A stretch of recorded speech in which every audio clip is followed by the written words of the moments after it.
नमस्कार। आज विवेकानंद जयंती है। इस दिन स्वामी विवेकानंद जी का जन्म हुआ था। स्वामी जी एक बड़े अच्छे दार्शनिक तथा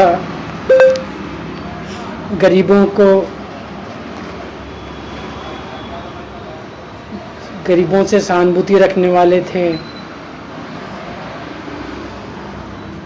स्वामी जी के संक्षिप्त जीवन के मर्म को समझने के लिए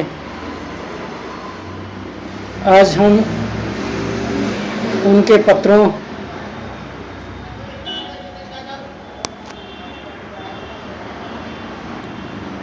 का उल्लेख कर रहे हैं, जो अपने गुरु भाइयों को अपने मद्रास भ्रमण के दौरान लिखे थे।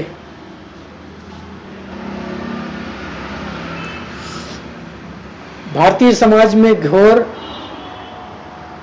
दारिद्र्य, अशिक्षा, अंधविश्वास,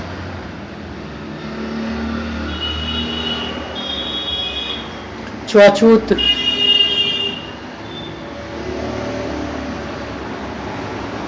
ऊंच नीच,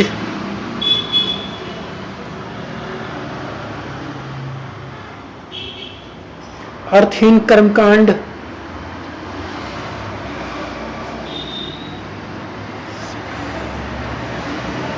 और कठोर जातिवाद से उत्पीड़न को मिटाने का ही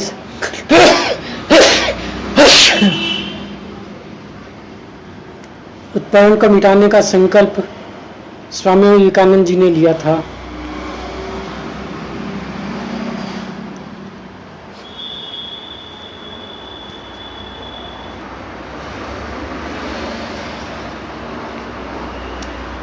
अमेरिका जाकर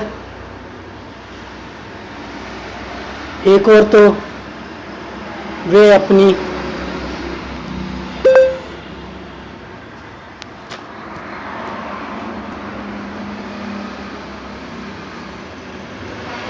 ओजस्वी वक्तव्य, मनोहारी व्यक्तित्व और रामकृष्ण देव द्वारा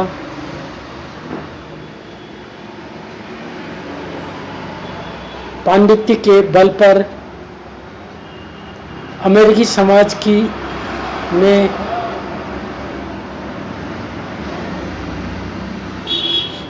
धर्म की जिज्ञासा को तृप्त करने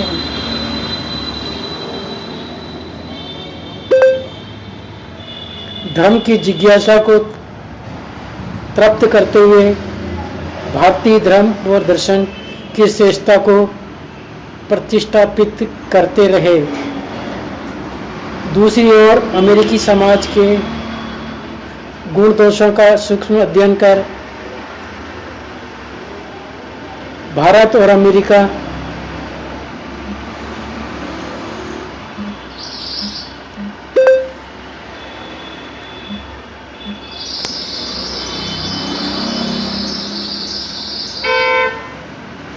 के बीच आदान प्रदान का पुल तैयार करने में लगे रहे थे। अपनी पहली विदेश यात्रा के दौरान उन्होंने भारत में मित्रों, सहयोगियों, गुरु भाइयों को जो अनेक पत्र लिखे, उसमें उनकी वह मनोवेदना तो प्रकट होती है, साथ ही पश्चिमी सभ्यता के भावनात्मक पक्ष और गुणों का वर्णन भी उनके शब्दों में उपलब्ध है।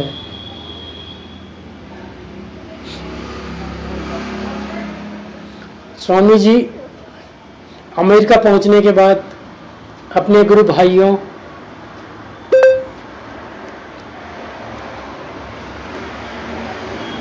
स्वामी ब्रह्मानंद, राखाल को 19 मार्च 1894 को एक पत्र लिखा। अजी मैं थोड़ा गजक देख के आ रही हूँ, और है ना।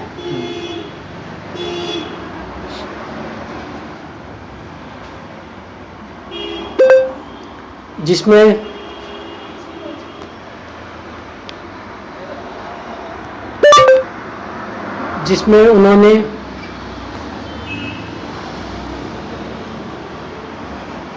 दक्षिण भारत में उच्च जातियों का निम्न जातियों पर कैसे कैसे अत्याचार किया जाता है का वर्णन किया।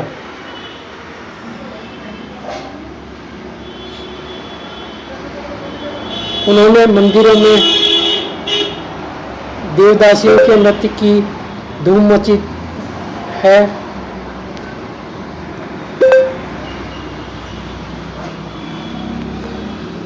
जो धर्म गरीबों का दुख नहीं मिटाता, मनुष्य को देवता नहीं बनाता, क्या वह धर्म कहलाने लायक है? क्या हमारा धर्म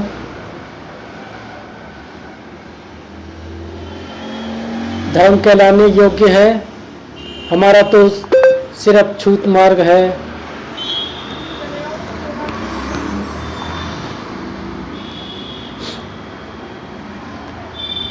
मुझे मत छुओ, हे भगवान।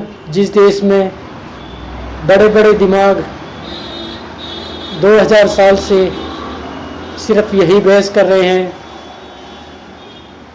कि दाहिने हाथ से खाऊं या बाएं हाथ से,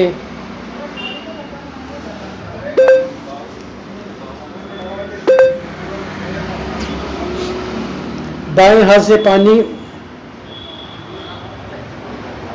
दाहिने ओर से लूं या बाईं ओर से। ये पकड़ना, मैं आ रही। इसकी अधोगति न होगी तो किसकी होगी?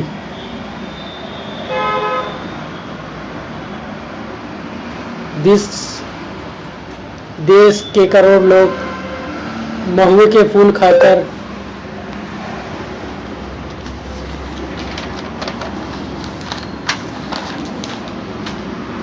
दिन गुजारते हैं। वहाँ 10-20 लाख साधु, 10-12 करोड़ ब्राह्मण उन गरीबों का खून चूस चूस कर पीते हैं। उनकी उन्नति के लिए कोई चेष्टा नहीं करता। यह देश है या नरक? यह धर्म है या पिशाच का नृत्य?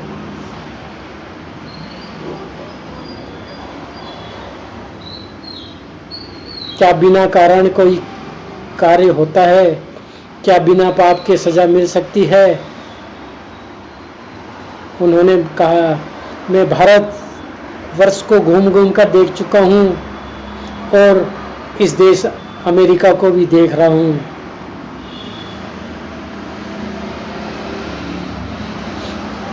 वह देश का दारिद्र्य और अज्ञानता देखकर मुझे नींद नहीं आती।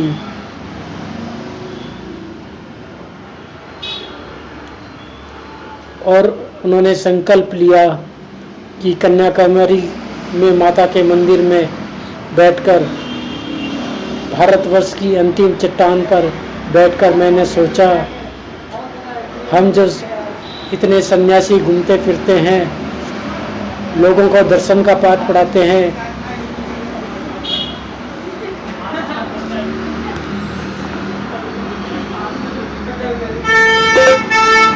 क्या ये निराला पागलपन है? क्या हमारे गुरुदेव नहीं क्या करते थे कि खाली पेट से धर्म नहीं होता?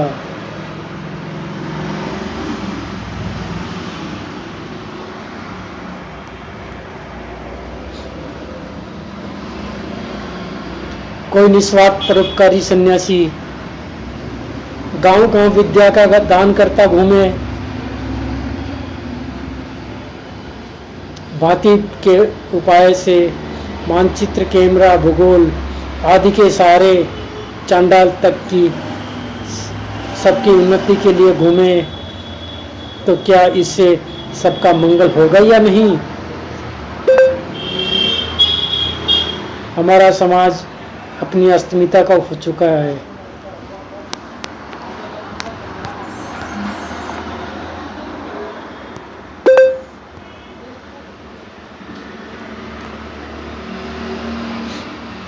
हमें उसकी खोई हुई अस्मिता वापस देनी होगी। निम्न जाति को उठाना होगा। लाओ भाई, आधा किलो ले आई थी, पाव और ले आई, उसी में रख दूंगी। हिंदू, मुसलमान, ईसाई आदि सभी ने इसको पैरों तले रौंदा है। इसको उठाने वाली शक्ति भी अंदर से है, अर्थात सनातनी धर्म हिंदुओं में से ही आएगी। उन्होंने कहा, गुरुदेव की कृपा से मुझे हर एक शहर से 10-15 मनुष्य मिलेंगे। मैं धन की चिंता में घूमा, पर भारतवर्ष के लोग भला धन से सहायता करेंगे? वे तो स्वार्थपरता की मूर्ति हैं। इसलिए अमेरिका में आया हूँ। समय धन कमाऊंगा, तब देश लौटकर अपने जीवन के इस ध्येय की सिद्धि के लिए अपना शेष जीवन न्यौछावर कर दूंगा।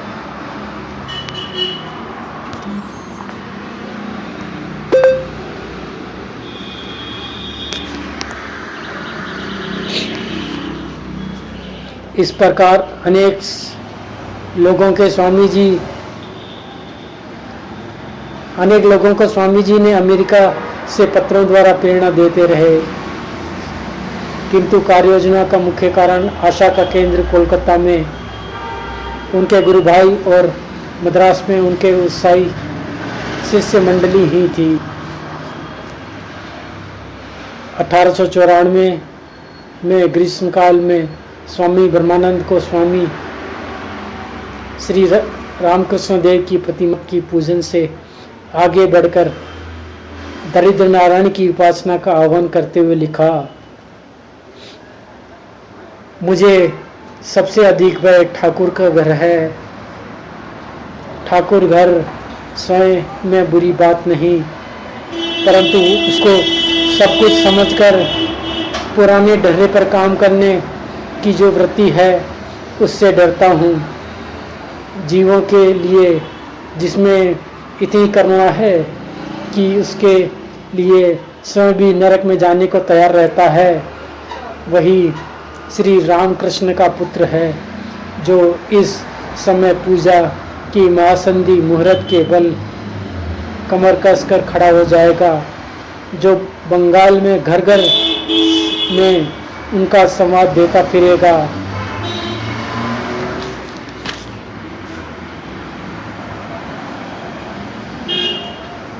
प्राण निकल जाने पर भी वे दूसरों की भलाई चाहेगा।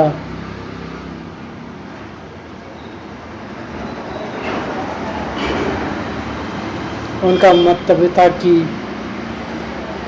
पुत्रों, दीन दरिद्रों, पापियों, कीट पतंगों तक की सेवा के लिए तैयार होंगे, उन्हीं के भीतर से अभिवार होगा। उन्होंने कार्य योजना बनाते हुए बताया कि सब मिलकर एक कार्यक्रम बनाओ, कुछ कैमरे, थोड़े से नक्शे, ग्लोब और रासायनिक पदार्थ आदि जमा करो। इसके बाद कुछ गरीबों को इकट्ठा कर लेना, फिर उन्हें ज्योतिष, भूगोल आदि के चित्र दिखाओ और श्री रामकृष्ण देव के उपदेश सुनाओ। जहाँ जितने गरीब अनपढ़ रहते हैं, सुबह शाम उनके घर जाकर उनकी आँख खोल दो और फिर अपने केंद्र को बढ़ाते जाओ।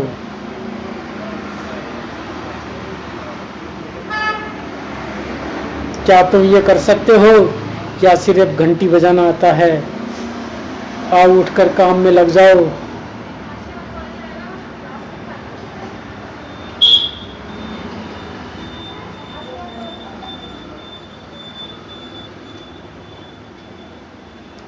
वह चाहते थे कि 2000, 10,000, 20,000 सन्यासी चाहिए, स्त्री पुरुष दोनों चेले चाहिए, गृहस्थ चेलों का काम नहीं, त्यागी चाहिए।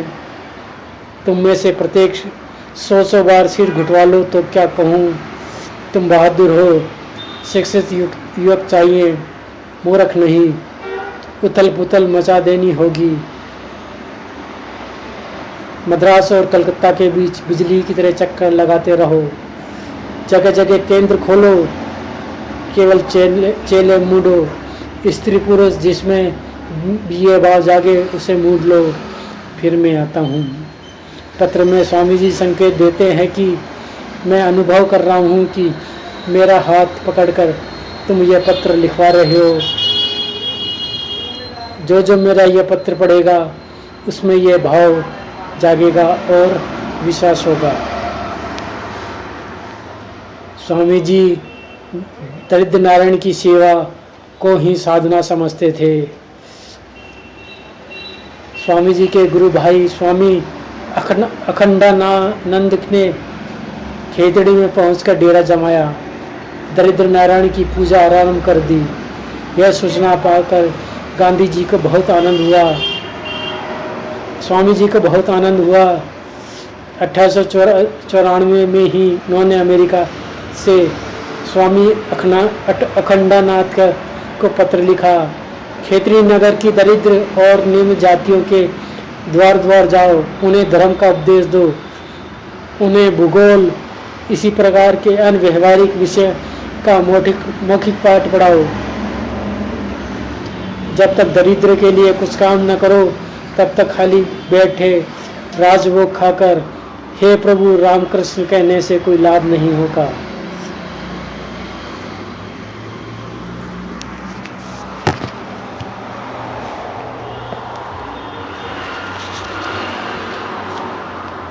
उन्होंने ये भी कहा, तुम्हारे भोजन को निषिद्ध बताए तो उसे वैसे भोजन को तुरंत त्याग दो। दूसरों के हित के लिए घास खाकर जीना अच्छा है। गेरुआ वस्त्र भोग के लिए नहीं बल्कि वीर भाव की पताका है। अपने शरीर मन वाणी को जगत हिताय में अर्पण कर दो। मात्र देवो भय, परंतु मैं कहता हूँ दरिद्र देवो भय, मूर्ख देवो भय। जान लो उन्हीं की सेवा करना ही धर्म है। स्वामी जी ने अपने गुरु भाइयों को मूर्ति के सामने घंटा बजाने से आगे बढ़कर प्रत्यक्ष जीवित दरिद्र नारायण की पूजा करने की प्रेरणा दे रहे थे।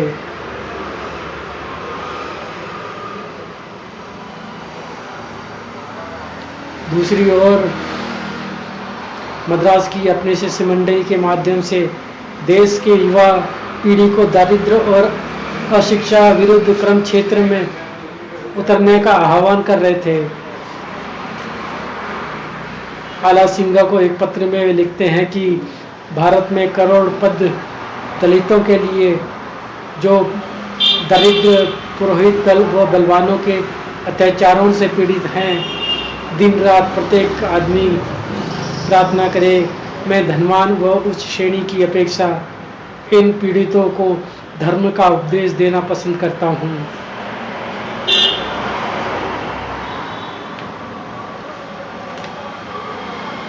उन्होंने ये भी कहा कि 20 करोड़ नर नारी जो सदा गरीबी और मूर्खता में फंसे रहे हैं, जिनका हृदय रोता है, उनके उद्धार का क्या उपाय है? कौन उनके द्वार द्वार घूमेगा? मैं ही ईश्वर, ये ही तुम्हारे देवता बने। इनके लिए काम करो, इनके लिए निरंतर प्रार्थना करो, प्रभु तुम्हें मार्ग दिखलाएंगे। मैं इसे ही महात्मा कहता हूँ, जिनका हृदय गरीबों के लिए पिघलता है। अनंतवा वो दुरात्मा है। जब तक करोड़ लोग मूर्ख और अशिक्षित हैं, तब तक उस हरेक आदमी को विश्वासवादी समझूंगा जो इनकी कीमत पर शिक्षित हुआ है। उन पर तनिक भी ध्यान नहीं देता।